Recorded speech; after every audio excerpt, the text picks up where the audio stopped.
IAS की तैयारी कर रहे मेरे dear friends, sisters, brothers and my dear family, एक बिहारी सब पे भारी परिवार में यूपीएससी सिविल सर्विस एग्जामिनेशन के honest and successful exam focused preparation के लिए जो हमने मैराथन क्लास शुरू की है, उनके यूपीएससी गाइडेंस पार्ट में मैं आपका वेलकम करता हूँ।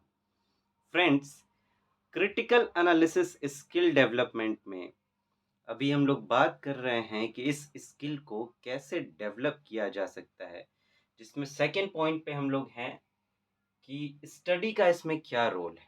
इसमें अभी हम लोग अलग अलग सब्जेक्ट्स को लेकर बातें कर रहे हैं कि इन सब्जेक्ट्स को किस तरीके से आप पढ़ेंगे जिससे कि ये स्किल आप में डेवलप हो सके।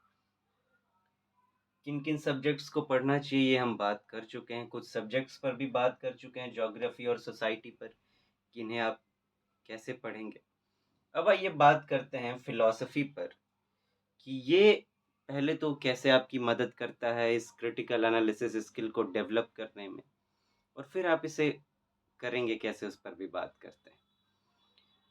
अब जब आपने देखा होगा कि फिलॉसफी, तो कई बार होता क्या है, ज़्यादातर ये दिमाग में आती है चीज़ें कि ये सिलेबस का पार्ट तो है नहीं, तो पढ़ के क्या होगा, और फिलॉसफी पढ़ के हमें कौन सा फिलॉसफर बनना है, कौन सा एक स्पिरिचुअल धार्मिक इंसान बनना है। तो फिलॉसफी को हम लोग सीधा धर्म से कनेक्ट कर देते हैं, और चूंकि सिलेबस का पार्ट नहीं है तो उसे भी इग्नोर कर देते हैं कि ये तो सिलेबस का पार्ट ही नहीं है।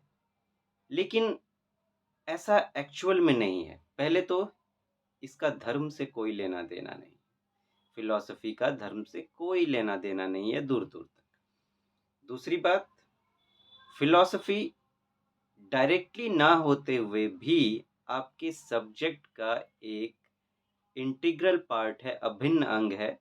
इसके बिना काफ़ी सारे पार्ट्स ऐसे हैं जिनमें बात बन नहीं सकती। फॉर एग्जांपल, कि अगर आप अपना ऐसे का क्वेश्चंस देखेंगे, यूपीएससी के प्रीवियस ईयर्स में पूछे गए ऐसे के क्वेश्चंस देखिए आप, खास करके सेक्शन ए के, उसमें जिस तरीके के एसेज पूछे जाते हैं वो कंप्लीटली फिलोसफिकल होते हैं। कभी कभी तो सेक्शन बी में भी एक आध फिलोसफिकल ऐसे पूछ लिया जाता है। वहाँ पे अच्छी समझ आप में अगर फिलॉसफी की नहीं है तो डाउट है कि आप अच्छा ऐसे लिख पाएंगे। और ऐसे चूंकि बहुत ही स्कोरिंग पेपर होता है औरों के मुकाबले, तो वहाँ आप जो स्कोर कर सकते थे, अपने आप को रैंकिंग में ऊपर कर सकते थे, मार्क्स में ऊपर कर सकते थे, उससे आप वंचित रह जाएंगे। एक तो वो, दूसरा, अपने एथिक्स का आप सिलेबस देखिए। जीएस 4 एथिक्स है हमारा, तो उसका सिलेबस आप देखिए। उसमें देखेंगे आप कि जो थिंकर्स हैं, उनके इम्पोर्टेंट थिंकर्स के बारे में पढ़ने के लिए उसमें कहा गया है। तो वो भी जो है एक तरीके से फिलॉसफी का ही पार्ट है।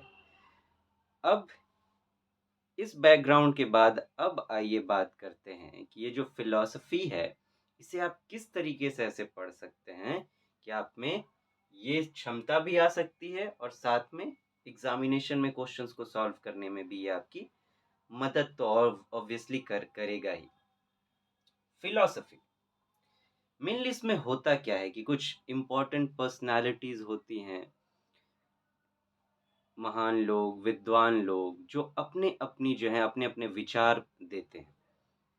तो एक तरह समझ लिए विचारक जो होते हैं, तो अपने विचार लिखते हैं, उसी को मेनली आप फिलॉसफी का सिंपल भाषा में वही समझे कि कुछ इम्पोर्टेंट पर्सनालिटीज जो होते हैं, इम्पोर्टेंट लोग जो होते हैं, वो अपने अपने विचार देते हैं, जिसको फिलॉसफी में रखा गया है।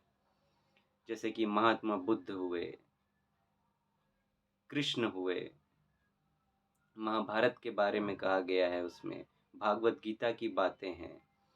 फिर आप कहिए कि इम्पोर्टेंट पर्सनालिटीज जैसे महात्मा गांधी हो गए, स्वामी विवेकानंद हो गए, और भी जो जैसे हमारे स्क्रिप्चर्स रहे हैं, वेदास हुए, और फिर उपनिषद्स हुए। इन सब चीज़ों का एक तरह से कहिए आपकी कलेक्शन है फिलॉसफी में, कि अलग अलग क्षेत्र के क्या क्या विचार रहे हैं। थोड़ी सी बाइबल की झलक आपको मिलेगी।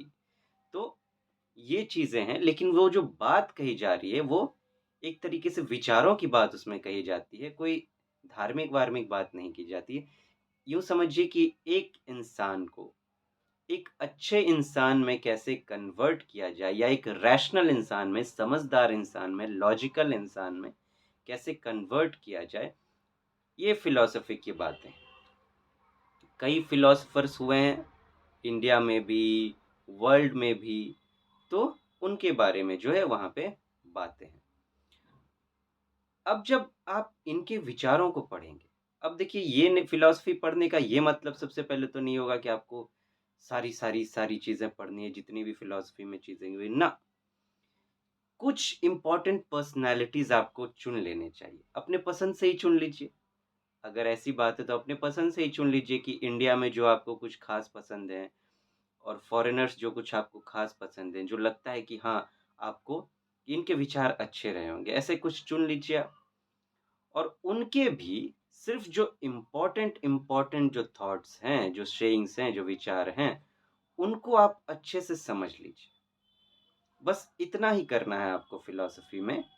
और कुछ स्क्रिप्चर्स की बातें होंगी पर्सनैलिटीज़ के अलावा, तो स्क्रिप्चर्स में भी जो ऐसी बातें हैं, जो आपकी सोच को डेवलप करती हैं, आपकी समझ को विकसित करती हैं, वैसी इम्पोर्टेंट बातों को आपको पढ़ना चाहिए।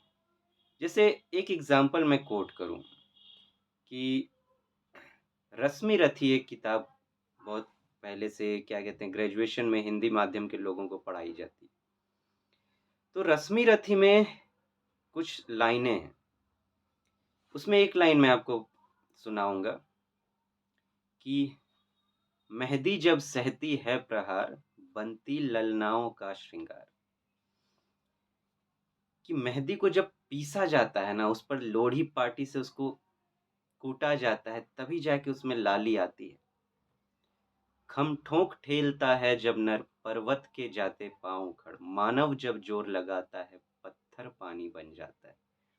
ये चीज़ है कि इंसान अगर सच में कोशिश करे, जोर लगाए तो पत्थर को पानी कर सकता है। करत करत अभ्यास के जड़मति होत सुजान, रसरी आवत जात ते सिल पर परत निशान। ये चीज़ें हमने सुनी हैं, इसके अर्थों को समझना है। मेन बात होगी कि अर्थों को समझ के अपने जीवन में उतारना, देखना चीज़ों को कहाँ ये चीज़ें हैं। किसी ने कहा है कि one should hold fast to dreams, for if dreams die, life is a broken winged bird that can not fly. कि अपने सपनों को कोशिश कीजिए सही समय पर पकड़ लेने की, मतलब उसको पूरा कर लेने की, क्योंकि एक बार अगर सपने मर जाते हैं तो ज़िंदगी ऐसी हो जाती है जैसे कि एक पक्षी है लेकिन उसके पंख नहीं। तो जब आप इनके विचारों को पढ़ते हैं, थॉट्स को पढ़ते हैं, तो होता क्या है कि जब आप अपने सब्जेक्ट्स पढ़ रहे होंगे और कहीं स्टक हो जाएँगे, आप मान लीजिए कि क्योंकि आपकी एक उम्र है, इस उम्र में उस लेवल का सोच पाना काफ़ी कुछ कठिन हो जाता है। तो कहीं आप फँसेंगे तो आप इन विचारों में जाएँगे फिर, ये क्या कहते हैं, ये क्या कहते हैं? आपको वहाँ से चीज़ें मिलेंगी। तो फिर आप उसको अलग तरीके से प्रेज़ेंट कर, एक तो उसकी एनालिसिस कर पाएँगे क्रिटिकली आप, जो भी चीज़ें आपके सामने हैं। प्लस आपको कुछ नया सीखने को मिलेगा कि अच्छा वो ये कह रहे हैं, वो ये कह रहे हैं, इसको ऐसे किया जा सकता है, इसको ऐसे किया जा सकता है, इसको ऐसे देखा जा सकता है। और सबसे बड़ी बात, इनके विचारों को जब आप अपने आंसर्स में प्रेज़ेंट करेंगे, तो आप सोचिए कि आपका आंसर कितना वज़नदार हो जाएगा और एग्ज़ामिनर आपको कितने अच्छे मार्क्स देगा। सिर्फ़ इतनी ही नहीं, एज़ अ पर्सनैलिटी जो चेक की जाती है इंटरव्यू में, आप कितने एनहांस हो सकेंगे, कितने अच्छे पर्सनैलिटी के रूप में इमर्ज हो पाएँगे, क्योंकि आप जिन्हें पढ़ेंगे, वो तो बहुत अच्छी-अच्छी पर्सनैलिटीज़ होंगी, उनकी अच्छी-अच्छी बातें आपको सुनने को मिलेगी, सीखने को मिलेगी। तो देखिए अगर बारिश में आप खड़े हैं, तो ये भले हो सकता है कि आप अंदर तक भीगे या ना भीगे, ये आप पर डिपेंड करता है। लेकिन अगर बारिश होगी तो थोड़ी बहुत छींटे तो आप पर भी पड़ेंगी, उससे तो आप नहीं बच पाएँगे। भले आप छाता क्यों ना खोल दें, फुहार तो कहीं न कहीं से पड़ेगी आपके ऊपर। तो यही बात होती है। इस तरीके से जो है, इस सेंस में आपको उनके इम्पोर्टेंट विचारों को फ़िलॉसफ़ी में पढ़ना चाहिए।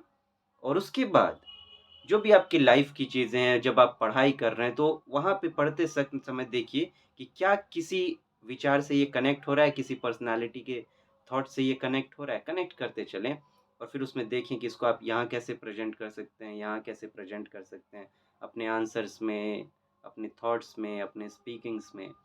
तो धीरे-धीरे जो है आपको इस तरीके से ये एक डेप्थ प्रोवाइड करेगा आपके एनालिसिस को। बहुत ज़्यादा गहरी हो जाएगी आपकी एनालिसिस और एक हाई जंप लेंगे आप एज़ कम्पेयर टू अदर्स। और ये चीज़ें आपके आंसर्स में रिफ्लेक्ट होंगी, आपकी स्पीकिंग्स में रिफ्लेक्ट होंगी और ये आपके ना सिर्फ़ आंसर्स को ज़्यादा वज़नदार बनाएँगी, आपको ज़्यादा मार्क्स दिलाएँगी। एज़ अ आपकी रैंकिंग भी बहुत बेहतर हो सकेगी और इंटरव्यू में भी आप अच्छे मार्क्स गेन कर सकेंगे और आगे जाके आईएएस जब आप बनते हैं तो एज़ अ करियर भी आप औरों से आगे रहेंगे, आपकी प्रमोशंस वगैरह या जो इम्पोर्टेंट टास्क दिए जाते हैं उसमें भी आपको पहले प्रेफर किया जाएगा। फ्रेंड्स आज यहीं रुकते हैं, फिर आगे बातें करेंगे। तब तक आप अपना ध्यान रखें, अपनों का भी ध्यान रखें। फिर मिलते हैं। Thank you so much. Have a nice day. नमस्ते जी।